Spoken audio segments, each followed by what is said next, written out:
है, उपनिषद से वेद होने की जरूरत है, वेद से ब्रह्म बनने की जरूरत है। कब तक शिष्य बने रहोगे? कौन सी घड़ी आएगी जब तुम उससे आगे बढ़ जाओगे? ऐसी कौन सी घड़ी आएगी जब तुम अपने आप को पूर्ण रूप से समर्पित कर दोगे? और क्या हो जाएगा तो समर्पित हो जाओगे तो क्या खोओगे? क्या तुम्हारे पास है? क्या खोने के लिए तो कुछ है ही नहीं। जो कुछ है वो पाने के लिए है। तुम्हारे पास पूंजी कुछ नहीं है देने के लिए। तुम क्या समाप्त कर सकोगे? तुम्हारे पास कुछ है ही नहीं। तुम्हारी देह तुम्हारे बस में नहीं है, प्राण तुम्हारे बस में नहीं है, पूंजी तुम्हारे पास है नहीं, उसकी मुझे जरूरत है नहीं। तुम्हारे पास भेंट करने के लिए वास्तव में कुछ नहीं है। आंसुओं का अर्घ्य है, अगर वह भी भेंट नहीं कर सको तो इससे बड़ी निम्नता तुम्हारी जिंदगी की कुछ नहीं हो सकती। अगर तुम चढ़ते हुए सूर्य को अर्घ्य भी नहीं दे सको, अगर तुम झुक नहीं सको, उनके चरणों में मंदिर को देख नहीं सको, तो फिर तुम्हारा शिष्य बनने की पात्रता ही नहीं है तुमने। और फिर मेरा चीखना चिल्लाना, मैं तो जीवन के अंतिम क्षण तक भी तुम्हें आवाज तो दूंगा ही, क्योंकि वह मेरा धर्म है, वह मेरा कर्तव्य है, वह मेरा खून का रेशा है। मैं आया ही इसीलिए हूं, मेरा जन्म ही इसीलिए हुआ है, मेरे जीवन का चिंतन और तथ्य भी यही है, तर्क भी यही है। मगर तुम्हारे बीच का एक व्यक्ति बन करके आवाज दे रहा हूं प्रभु, और बीच में तर्क बन करके इसलिए आवाज दे रहा हूं कि तुम मुझे अपना समझ सको। अलग खड़े होकर के बोलूंगा तुम समझ नहीं पाओगे। जब अर्जुन ने प्रश्न किया कि कृष्ण तुम बिल्कुल सामान्य से बनकर के मुझे क्यों बोल रहे हो, उसने कहा इसलिए कि तुम समझ सको कि मैं तुम्हारे बीच का एक आदमी हूं। इसलिए अगर हिमालय से आवाज दूंगा तुम वहां तक पहुंच भी नहीं पाओगे। और इसीलिए तुम्हारी तरह मैं दुख भी भोग रहा हूं, तुम्हारी तरह सुख भी भोग रहा हूं, तुम्हारी तरह चिंताएं भी कर रहा हूं, तुम्हारी तरह खुशी भी मुस्कुराहट कर रहा हूं, तुम्हारी तरह हर क्रिया इसलिए कर रहा हूं कि तुम अपने जीवन का मुझे पाठ समझ सको, इसलिए कर रहा हूं।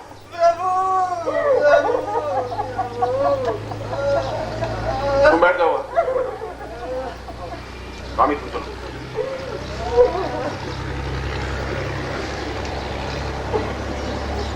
चलो राम।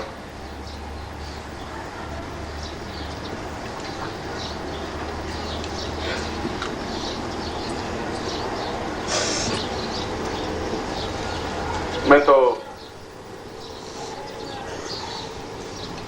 बैठने में और खड़े होने में और चलने में केवल मेरे इतना ही अंतर है कि मैं बैठा हूं, तुम्हारे सामने बात कर रहा हूं। खड़ा होना है मुझे तो केवल गमछा कंधे पर डालना और रवाना हो जाना है, बस। इससे ज्यादा न मुझे कहीं मोह है, न ममता है, न स्नेह है, न अटैचमेंट है, कुछ भी नहीं है। केवल तुम्हारे बीच में तुम्हारी तरह मुझे लीलाएं तो करनी पड़ेगी और करनी पड़ती है। मैं भी मुस्कुराता हूं, मैं भी उदास होता हूं। न मुझे चिंताएं व्याप्त होती हैं, न मुझे उदासी व्याप्त होती है, न मुझे जीवन में चिंता मेरे ऊपर आक्रमण कर सकती हैं। मगर मैं अगर तुम्हारे बीच की धड़कन नहीं बन सकूंगा तो मुझे मिल नहीं पाओगे, एकाकार नहीं हो पाओगे। रेत के अंदर पानी मिल नहीं सकता, पानी के अंदर पानी मिल सकता है। अगर तुम पानी हो तो मुझे पानी बनना पड़ेगा, अगर तुम रेत हो तो मुझे रेत बननी पड़ेगी। जैसे तुम हो वैसा मुझे बनकर के खड़ा होना पड़ेगा। चाहे मैं अमृत कुंड हूं तभी मुझे रेत बनकर के ही खड़ा होना पड़ेगा। और तुम देखोगे ये तो रेत है, मैं रेत हूं, ये भी तो रेत है। ये तुम्हारी आंखों का भ्रम है। आंखों का भ्रम इसलिए है कि तुम उस गहराई के साथ देखने की कोशिश नहीं करते हो कि ऐसा इतना अमृत कुंड क्यों रेत बनकर के खड़ा है, सामान्य जल बनकर के क्यों खड़ा है। जितना योगी यति सन्यासी एकदम से जिसको अर्घ्य देते हैं वो हमारे बीच में क्यों चीख रहा है, क्यों चिल्ला रहा है, क्या स्वार्थ क्या है, क्या प्रयोजन क्या है, मकसद क्या है, क्या तुमसे लेना क्या है मुझे। मैं नहीं जानता कि तुम्हारी आंखें कब खुलेंगी, और मैं ये भी नहीं जानता कि तुम्हारे हृदय की कपाट कब जागृत होंगे। मैं ये भी नहीं जानता कि मेरे किन प्रहारों से तुम्हें चेतना व्याप्त होगी, कब तुम्हारा दीपक जल पाएगा। और यदि नहीं जल पाया तो फिर एक दुर्भाग्य एक बार फिर उस इतिहास को लिखेगा कि तुम्हें एक बार फिर जन्म लेना पड़ेगा। फिर इतिहास लिखेगा कि तुम फिर मेरे पास आओगे। फिर मैं तुम्हें यही बात जो आज कह रहा हूं फिर मुझे कहनी पड़ेगी। मगर तब तक बहुत समय बीत चुका होगा।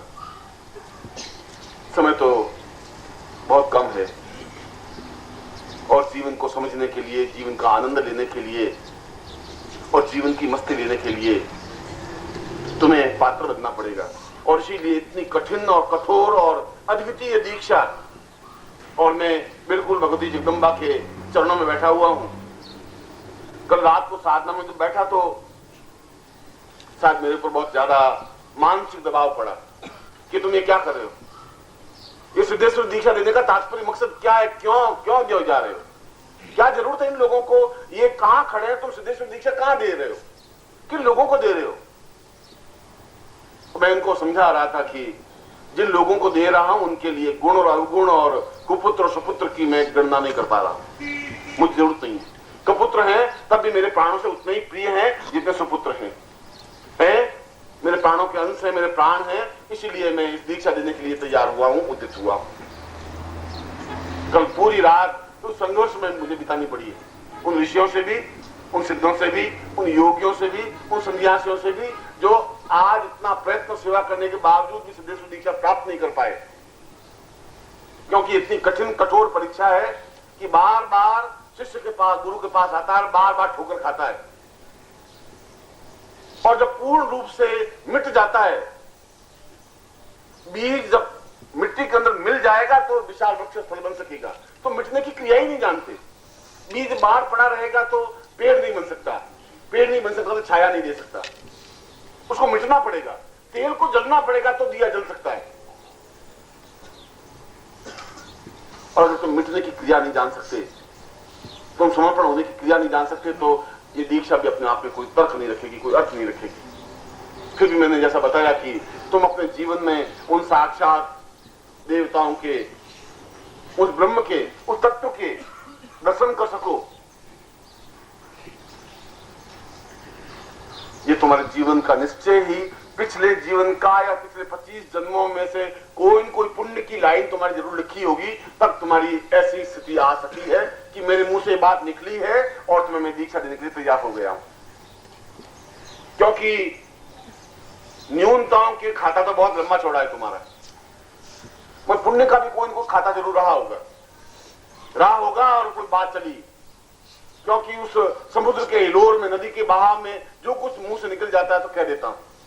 वह तुम्हें अगर बोलता हूं तो 40 साल 50 साल तक बोलता रहूंगा तो बोलने का तो अंत मेरा आएगा ही नहीं। और प्रत्येक बार नवीन बात कहूंगा, शास्त्रोक्त बात कहूंगा, प्रमाण के साथ बात कहूंगा, कहानी नहीं कहूंगा। ये चीज तो तुम्हारे लिए तो सौभाग्य की बात है, और तुम्हारे लिए सौभाग्य की बात नहीं। 10-20 सन्यासियों से नहीं, पूरे भारत और संसार के सन्यासियों से भी जूझने और लड़ने के लिए तैयार हूं, तुम्हारी जिंदगी के लिए, तुम्हारे लिए, तुमसे क्यों।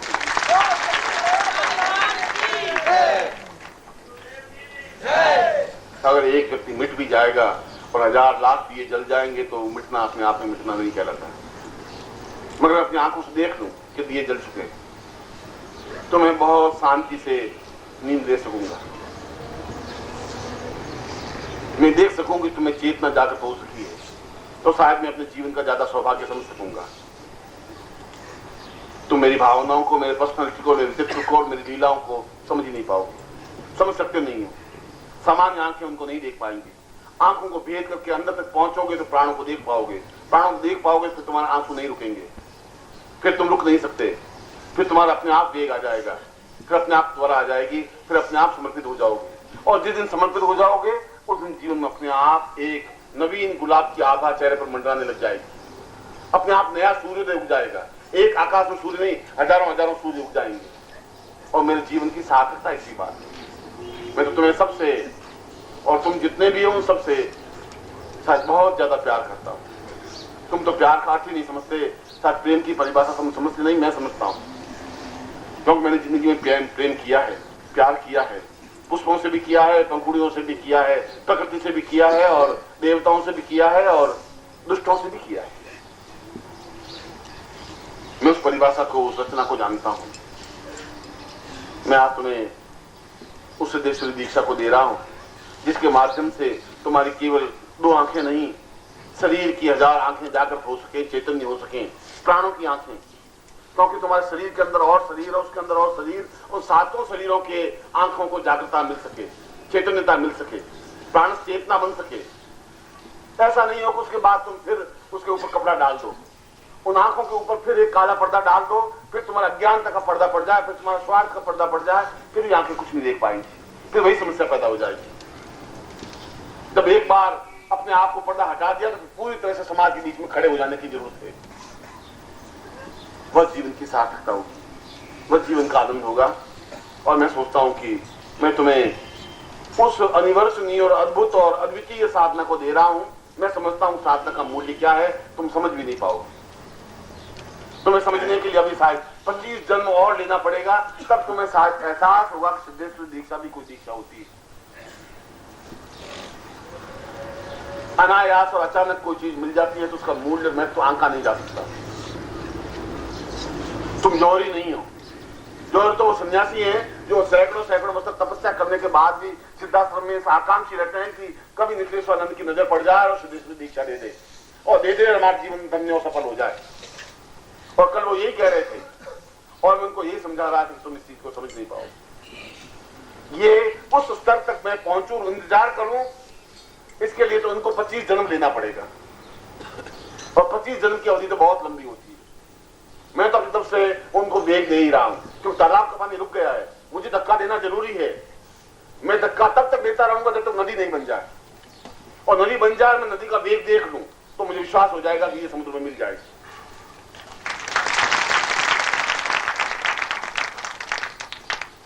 मैं तो तुम्हें आशीर्वाद नहीं दे रहा हूं, मैं प्राणों की त्वरा दे रहा हूं, प्राणों के अंश दे रहा हूं। मैं खुद अपने आप की पर्सनैलिटी को बांध करके और बिखेर करके तुम सबको सब सबों के बीच में विस्तृत कर रहा हूं। मैं दे रहा हूं तुम सबको,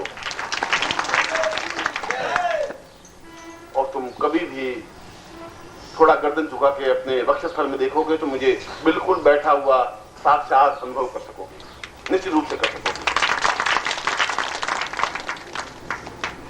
मैं आपको नमन करता हूं, मैं आपको आशीर्वाद देता हूं और मैं प्रभु से भी प्रार्थना करता हूं, अपने गुरु से भी प्रार्थना करता हूं कि तुम लोगों में चेतना आए, तुम लोगों में उच्छ्वास आए, तुम लोगों में आंसू आए, तुम लोगों में समर्पण की भावना आए, तुम लोगों में वेग के साथ बहने की क्षमता प्राप्त हो, तुम लोगों में समर्पण का पाठ आए, और ऐसा आए तब मैं अपने जीवन की सार्थकता और सफलता अनुभव कर सकूंगा।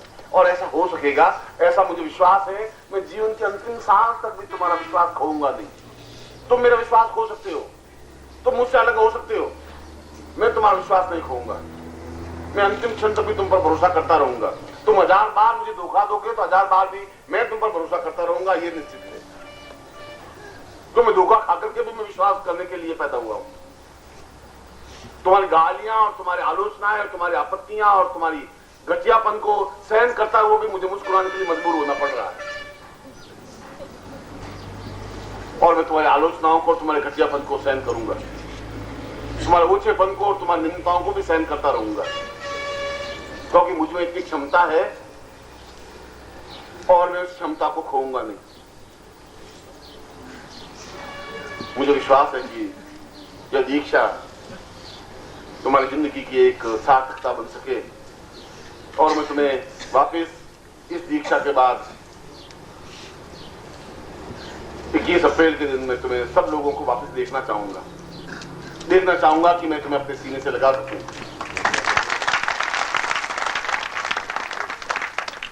और मुझे विश्वास है कि तुम्हारे कदम रुक नहीं सकते।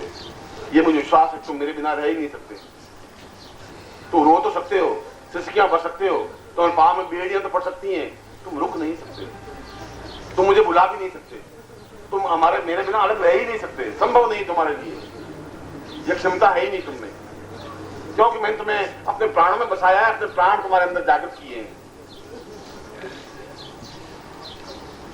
मैं तुम्हें उस अनिवर्चनीय दीक्षा को दे रहा हूं जिससे कि जीवन के उस फलक को भी और जीवन के आगे के फलक को भी, उस तत्व को भी, उस ब्रह्म को भी अपनी आंखों से देखने की क्रिया हो सके।